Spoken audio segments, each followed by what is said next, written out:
Ah, the Regent has decided to send another apprentice my way. I suppose that's to be expected, considering the results of the last one I tutored on these matters. It's fine. I wasn't working on anything too time-sensitive anyway. You will owe me a boon for all of this, but don't worry about the details. You will know when I need it done. You're new, then? I can't say I recall seeing your face in our corridors, but then I rarely leave my study these nights. The Lord Armitage has tasked me with... You wouldn't know who that is. No matter, he won't last long anyway, so there's no point in you memorizing his name. Where should I begin? With the history of our clan? No, that would take too long, and judging by the looks of you, I would say you know enough not to make a fool of yourself. Your sire has taught you what you are. What we are? Good. You've partaken of the cup? Yes, of course you have. You wouldn't have been sent to me otherwise. I will build on all this, but do not interrupt me if there are things you have heard before. Repetition is essential, and a skill you will have to hone for the nights to come. We are the Tremere. We are the strongest of the Camarillus clans. It does not matter what the others say. Let them believe what they will. When they come crawling to us for help, they acknowledge it by deed, if not word. For hundreds of years we have crushed every single threat against us under the heel of our boot. The Order of Hermes sought to destroy us. Clearly they failed. The Tzimish tried to best us in the Omen Wars, throwing themselves against our walls and screaming for our blood. Well, our chantries still stand, and they have since devolved into the rabble that call themselves the Sabbat, while we are stronger than ever. Tonight, despite recent events, we remain the steadfast pillar of strength that the Camarilla has come to rely on. We are a deterrent, an atomic bomb. The comparison is suitable, for they, like their enemies, are terrified of what we can do.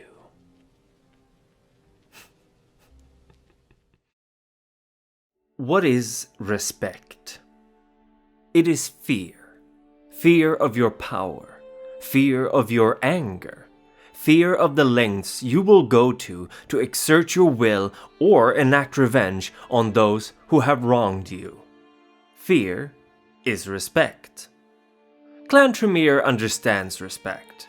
We know that sometimes the only way to achieve it is to baptize yourself in the stuff of nightmares, to invoke powers more ancient and terrible than any one soul could imagine. No other clan has tested the limits of their blood like we have sampled forbidden fruits, and locked away secrets like us. We do not fear these things, and as we do not fear them, they hold no sway over us. See the way that Ventru turns her head ever so slightly as you enter the room. How the gangrel's discussion grows quiet as your gaze falls upon them. That is respect. That is earned. They may hate us, and oh, I do hope that they do, but they fear us just the same. They know what we are capable of. They know how exposed they would be without our magic to protect them. Even the Sabbat knows to tread careful around our chantries, their fear for our power stronger even than their commitment to their misguided goals. Now before we continue, know that there are two sides of this story. One concerns the Clan Tremere before 2008 and one after it. It shall become clear to you in time why, but know that depending on when you were embraced, your relationship to your clan may vary significantly. A potential Tremere will not be chosen based on their education, their career, or their looks, should their embrace be one sanctioned by the clan, of course. Instead, their skill, and perhaps even more their strength of will, is what would attract their sire's attention. Many of their most powerful members come from humble backgrounds, and so it is not uncommon for this clan to keep a watchful eye on scholarship funds that value hard work and dedication. The recipients for these have already proven themselves capable of raising themselves above their station. Imagine what they could accomplish if given access to what the Tremere may offer. Likewise, while secret societies and fraternities certainly hold an appeal to the clan, and historically they have found many of their members there, there is something to be said for the innovative and out-of-the-box mentality of modern witches, practitioners of chaos magic, and the like, who find new and interesting approaches to the arcane.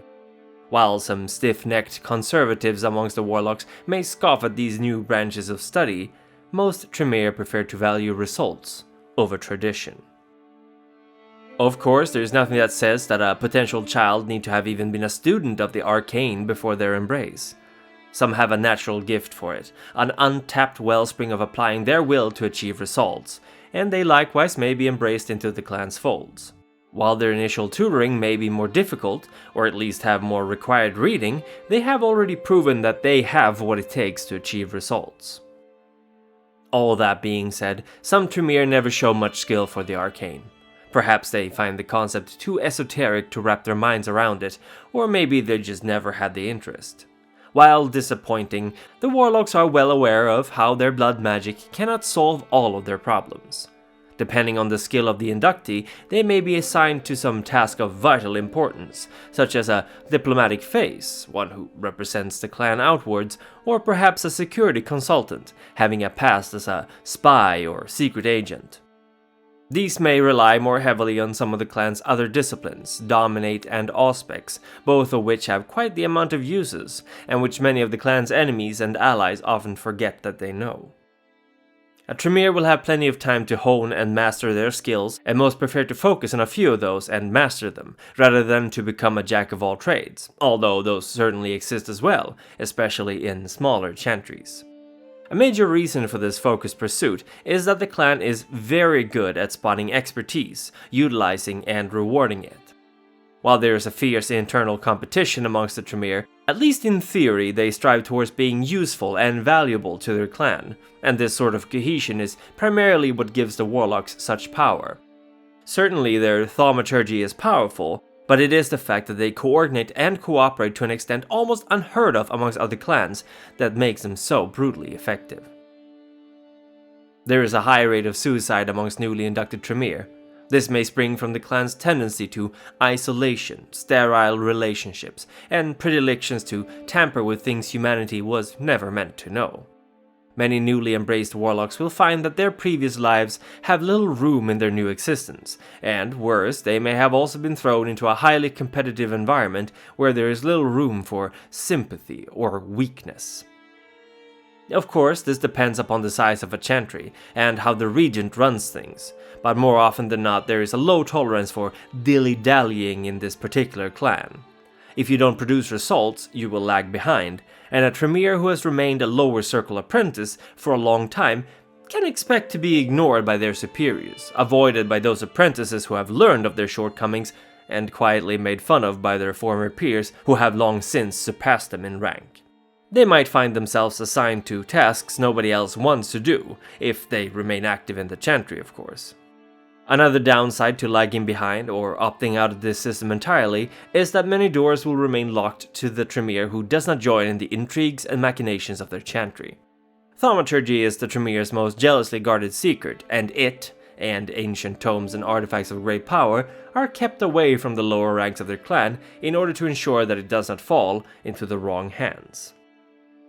While the Tremere do collaborate, the competitive and callous nature of the Warlocks also mean that there is no shortage of backstabbing and even outright murder inside the walls of their chantries. A careful Tremere can get away with breaking most any rule they have sworn to uphold, so many Warlocks have adopted the mindset that anything is fine as long as they don't get caught. The leadership within the clan do not see this development as a problem.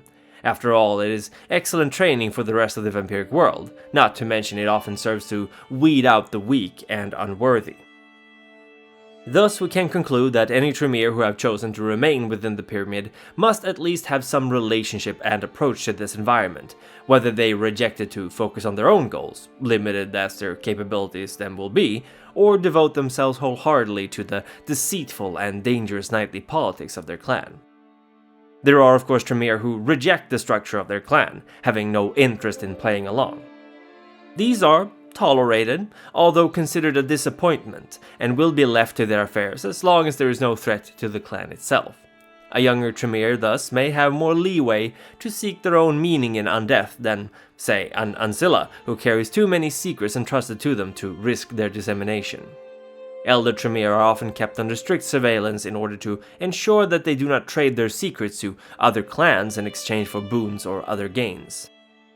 Such acts would be considered gross betrayals of their clan and punishable with destruction. There are no shortages of secret societies and houses in Clan Tremere, and while most of them are merely more narrowly specialized study groups, some may be tiptoeing the line of what is acceptable within the clan. A Tremere may learn much by acquiring the membership in such a circle, yet it can also be a double-edged sword, their new fraternities asking for favors in return for their teaching.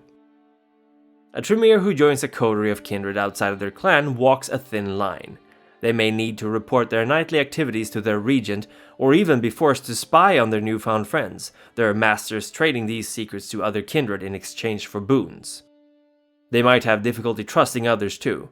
After all, they may not know much of how other clans operate, and therefore assume that the same competitive spirit found within their chantry likewise permeate this group of kindred.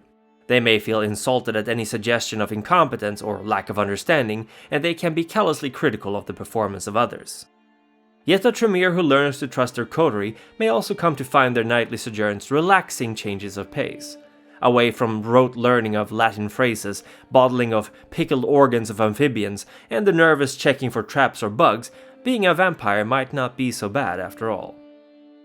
House and Clan Tremere was, without doubt, one of the strongest, if not the strongest clan in the Camarilla until the year 2008.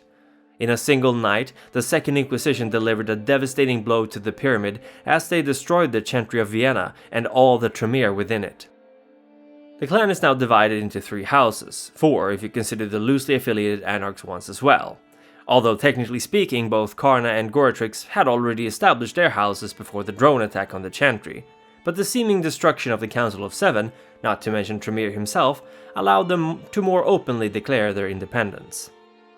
These houses are House Tremere, House Karna, House Goratrix, and House Ipsissimus. Carl Schrecht, one of the oldest still existing Tremere, has become the current leader of his house. Schrecht was embraced in the 13th century, and despite being a former demon hunter, he took to unlife well and served as Tremere's Justicar representative for many years. Schrecht stands for stability and tradition, and those Tremere who have chosen to side with him reflect that. They retain most, if not all, of the clan's habits from before the attack, although possibly with even stricter guidelines to adhere to in order to avoid a similar attack in the future. They are strongest in Europe, but there are many chantries in America who remain loyal to the old house, including the Chantry of the Five Boroughs, of which Aisling Sturbridge remains regent. Karna had begun to form her own movement several years before the attack on the main chantry. Somehow she was able to dissolve the bond the clan held on her, and she built her own following, embracing neo-paganism, witchcraft, and chaos magic as alternative routes to power. While she rebelled against a traditionally male-dominated clan, Karna is by no means a person acting out of the good of her heart or for the betterment of her fellow female Tremere. She hungers for power too, but sees the old ways as stilted and flawed. House Karna is largest in America, where it operates more like cells rather than the strict hierarchies and chantries of the old ways. Karna, however, is at the head of her house, and she will tolerate no contenders for her spot. She is, for now, paying at least lip service to the Camarilla. House Goratrix remains the most controversial of the 3. Goratrix was Tremere's favored disciple, yet he abandoned the clan and joined the Sabbat, forming the Tremere Antitribu.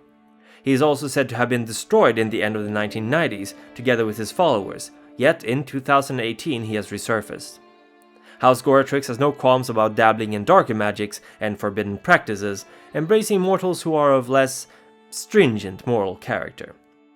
House Ipsissimus, finally, is an oddity, and one little tolerated by the other houses. They do not believe in hierarchies or even clan. Rather, they focus on their spiritual development and growth, banding together to teach and learn from each other. They are anarchs, truly, and have embraced that mindset. There are other Tremere, free agents who took the opportunity that the 2008 attack offered to cut their ties and leave. The most unified clan of the Camarilla lost its head in one fell swoop, and now it's scrambling to find its way. To a Tremere embraced after the attack, it is almost inconceivable how intricate and connected the clan was before then. And to one embraced before, this is a time of trial and tests. Never before have the Warlocks been so free to do as they wish. Yet with this freedom comes the threat of losing the respect their power has earned them. With that, I believe we shall conclude tonight's lecture. I hope you took notes, Neonate. I shall be rehearsing you on this tomorrow night, and we shall begin to test your affinity for thaumaturgy. There's a practical aspect to my teaching as well, believe it or not, and I want to know the quality of the material I am working with. Until then, you may leave.